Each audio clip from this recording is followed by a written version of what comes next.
Deyirəm sana bağımızdan istəyirəm. Hər səslənəm. Xoş gördük, gözəl insanlar. Allah sizləri var eləsin.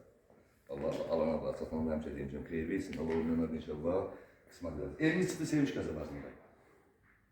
Qayvalı mağazin deyirlər Sevinç qəsəbəsində, hamı tanıyır o kişini. Düz mərkəbənin arxa tərəfində. Asfaltla arası, 16 nömrə marşrutla arası, o da bir 100 metr, 150 metr o məsafədədir. Maşallah, maşallah, ev söhbət deyirəm ama sizə. İdeal, süper, çək qardaşım, 6 sotdadır. Qiymətini də burada deyil. 12 tonluq hovuz verir, vaxt ikisini görürüm, məhəlləni sənmirəm. Arkada da məhəlləsi var, onun vaxt ikisini. 12 tonluqdur, arkada hovuzu, papalı, süper vəziyyətdə. Gəlin evimizin içindən. Danışayım mən, ha, Kasım, gəl.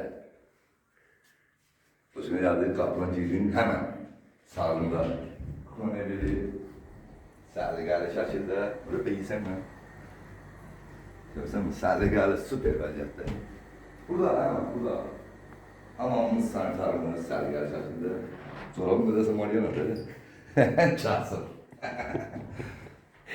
Tam təmirdir. Qəşəng sərliqəli, süper vəziyyətdə.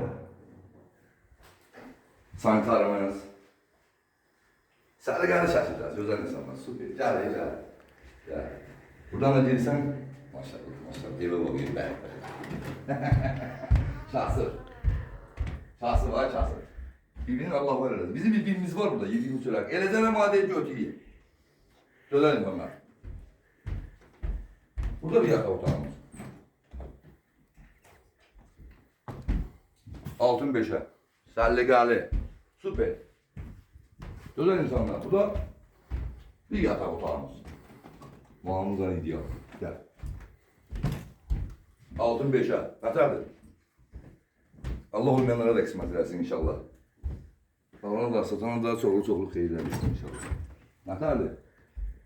Gəli çəkin göstərmə. Allah xeyir versin. Alana da, satana da, Allah olmayanlara da inşallah qismət eləsin. Üzüm yiysən mi? Özel insanlar.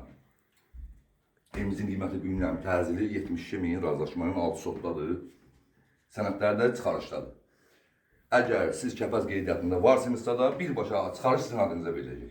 Allah xeyir versin. Alana da, satana da birbaşa sənəd çıxarışdadır. Ha, onu da deyim. Vəziyyəti bombadır sənədin. Öpürəm, özünüzə yaxşı baxın.